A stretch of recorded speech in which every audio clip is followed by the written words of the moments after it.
Tonight. 19 minutes past the hour of 7 o'clock in Trinidad and Tobago. And continuing the conversation this Tobago Thursdays, we're talking about challenges in the fish industry. Joining us is Curtis Douglas, president of the All Tobago Fisherfolk Association, to focus on a few key issues that we need to know about. Good morning, Curtis, and welcome. Good morning to you guys, and Happy New Year to you and the team. And you all are doing a good job. So good morning from Tobago. A Happy New Year to you, and thank you on behalf of all of us here. We appreciate your wonderful feedback. So, Curtis, let's get straight into the discussion this morning. We're talking about challenges within the fishing industry, and this is an ongoing conversation. And one of the first points I know we definitely need to touch on today is the decrease in Tobago's fish stock. What really is going on? It is going on is basically that no one is really paying attention to our food stock in Trinidad and Tobago, more so Tobago. What we are seeing is for the past years we've been seeing whereby we have a lot of foreign vessels illegally fishing in the waters of the Republic of Trinidad and Tobago, but they concentrate a lot in the area of Tobago water space. Well, it's Trinidad and Tobago, so we are seeing a lot of we saw last year a lot of dead fish. We saw a lot of Bajan boats coming into our waters, trying to damage the ground because Barbados do not have any flying fish. And flying fish is one of the key foundation in whereby the other pelagic species feed on the flying fish. So we have the plankton coming down from the Orinoco River, and we have the flying fish coming down to spawn. And with that, it attracts the tuna, the dolphin, the kingfish, and some of these species that we depend on for our main staple in Tobago and also throughout the Caribbean. So we were seeing a lot of Bajan boats that are overcatching and stuff like that and fishing illegally. And we were asking basically that they ought to stop behaving lawlessly. So, I mean, we ought to respect the rules and regulation and the laws of the Republic of Trinidad and Tobago, no matter who we are, and we ought to respect other rules in other Caribbean islands in the Caribbean. So we have a lot of overfishing in the flying fish sector mostly in the Tobago waters. So right now we're seeing a scarcity of the black-eye kingfish and the wahoo and a limited number of the dolphin. And now is basically the flying fish season where we harvest the flying fish, and we're not seeing as much as we should be seeing harvested right now. This, of course, is definitely an ongoing conversation, and we are calling, of course, continuously, regardless of where you are throughout the world, that you respect the laws of the land. And I mean, again, this is something, or the sea rather, I should say as well, given this conversation this morning on the Now Morning Show. So I have two questions. Now, one of my first is, this thing has been ongoing for a specifically long time. So one of the things we really need to dig into is how are we able to actually identify that the individuals being called out are Bajan? Is it that you are able to go in and perhaps have conversations with said individuals? Do you identify the boats by particular markers?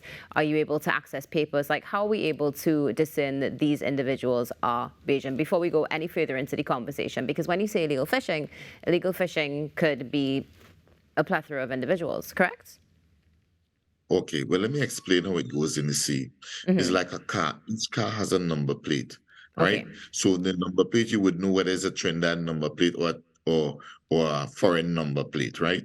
In Trinidad and Tobago, well, basically in Tobago, we carry TTF, right? And we have TTFG. We have different numbers to identify which path of Trinidad and Tobago that craft comes from, right? So, and when a ship or of Beijing ship of that magnitude must carry a logo and a flag and a name. So basically, you will be eventually, from the time you see it, you will be able to identify your vessel if it is local or not. The same way how we recognize when it has Spanish fishing vessels in the waters of Trinidad and Tobago, and we do identify them. For example, let me just highlight a little issue that happened last week. Monday, no, Monday we had a complaint from one of the fisher folk whereby they were coming in they were fishing and they came in and they saw two Bajan vessels 5 to 4 miles outside of Tobago in Tobago waters. That is from land, 4 to 5 miles from land. That is practically very close indeed. So what they did, they reported it to ATFA, which is the All Tobago Fisher Folk, and the Vice President, Mr. Junior Koshi, had took up the responsibility and reported it. So yesterday we tried contacting the Coast Guard. They contacted him yesterday. And with that contact, a conversation would have started. And there is a breakdown. So here we are trying again to work with the relevant authorities to ensure that some form of stabilization must be had. And the conversation broke down. So that conversation had also to be transferred to Trinidad. And then when it transferred to Trinidad, nothing still was not or and are not been done as we speak. So they are saying that we are not reporting. But when we report this incident, nothing is happening. Yeah, nothing. Even though, so you're saying they're burgling, they're robbing you, and no one is going out or coming out to investigate. So, Now, these are some of the challenges that we are having in the fishing industry, in the now, multi-billion-dollar industry. definitely some challenges, and of course, we need to see how this is going to be rectified. I mean, it's been ongoing, and from what you're just sharing right now, we're looking at some implementation, some necessary review, and so much more. But let's move from this challenge to another challenge that is being faced by the fishing industry at the time. So we just spoke about the decrease in Tobago's fish stock. But what about the situation of fish pots being damaged in Petit Trou? Because that has also been detrimental to fisherfolk, correct? Yes, what happened with Petit Trou is basically the fisher folk were not informed. They were not properly, there was no consultation to inform the All Tobago fisher folk or the fisher folks that ply their trade in these areas. Now, it's not only fish pot were damaged, were other fishing gears because right now, as it stands, we started our investigation last week about the damages and the many of complaints that we would have had from fisher folk, from Lambo, from Plymouth, from Buku, from different villages of Tobago that, fish in that area.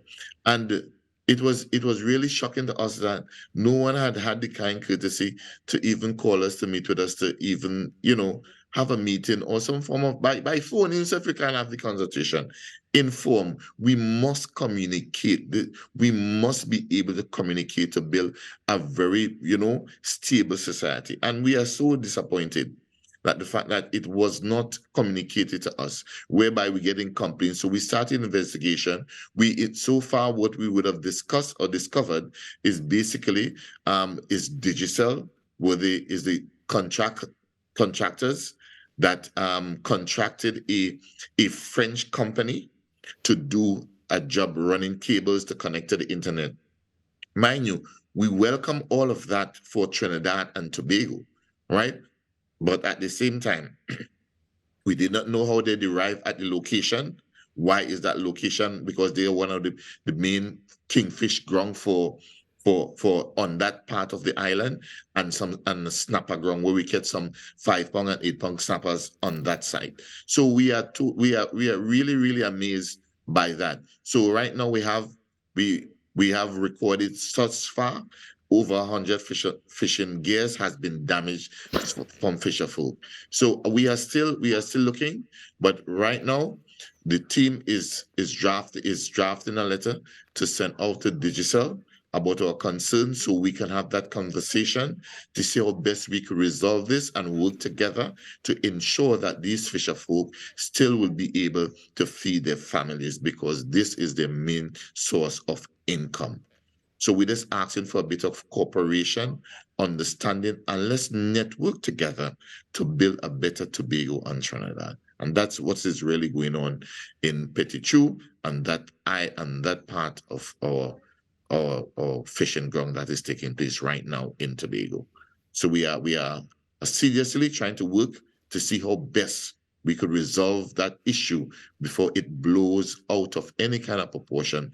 Because in Tobago, we believe a discussion, we could sit down as adults and as businessmen and work out the best interests for the fisher folk and for Trinidad and Tobago in moving forward in any situation. There is no doubt that discussion is one of the best steps, if not the step to resolution. Curtis Douglas, thank you very much for joining us this morning. We hope to have you back on the show soon because I know there is more to discuss when it comes to the impact upon the community. But for now, we have to leave it here. So have a wonderful day and be safe. And thank you for having me, and you and your staff and all your staff. Have a blessed and wonderful and successful new year. And kudos to you guys. Thank you. Have a good one. Curtis Douglas there talking about some of the challenges and just some of the challenges that the fishing industry is facing in Tobago. And all I am hearing is expenses. Here's why. When he talks about the first instance of challenges, there was a lot of damage, there was a lower volume of fish, and that means the supply and demand situation is going to be against the consumer. I'm really, really worried about the cost of fish in Tobago. What will happen? What are the regulatory bodies that are responsible for making sure these sorts of incidents don't happen and then regulating it thereafter? I have so many questions. Curtis, you need to come and sit down. I need to find out from Curtis. I was hoping that we would have had enough time to have an additional conversation where we could find out about the situation with the oil companies, because they were complaining about that before, and I wanted to know if there was any resolve at all. Right. Because now he's complaining about a different company coming to dredge up things, but it's like, how do we get any kind of resolve from it at all? What do fishermen get to be able to say, well, not to say they want to get something, but just to get what respect. What is the resolution? What's the resolution? How do we go forward and people consider them? Because I think oftentimes it might just be a afterthought. You know what I mean? Like you're saying, all right, well, I know I need to do this, so I'll get my marine permissions or whatever the case might be, but oftentimes you're not studying, that there are different aspects. Yeah, the industry is saying, all right, this is a good kingfish spot. You're not studying that, you're studying, you get permission to go and dig up the ground, you go and dig up the ground there and pay a cable. Which is interesting because usually consultation ought to happen, specifically when we talk about getting your marine licenses. Marine life generally, not just the economic part of things for the fisher folk, but the actual marine life is usually requiring some sort of consultation. So I find it very interesting that these things are happening with little to no consultation at all. I have so many questions, Curtis. Come on over. We have conversations that we had, and as a consumer, I'm genuinely worried about my pocket. What will be the cost? Is it plenty fish? I do. I actually do. Especially when I go to Tobago. Like our first guest was saying, when you go for that island life feel, I go and I enjoy a lot more fish, a lot more seafood. Not the island life. I mean, it is mandatory as soon as you go to You're Tobago. not living on an island already. I am. But I go to Tobago. Love that for you. I go to Tobago for island life, but I live on an island. Love that for you. Yeah. And we are all about island life here on the Now Morning Show. This is your Island Morning Show on TTT. We'll be back in a few moments right here on Now. It's new fish on my dish, big fish on my dish, roast fish on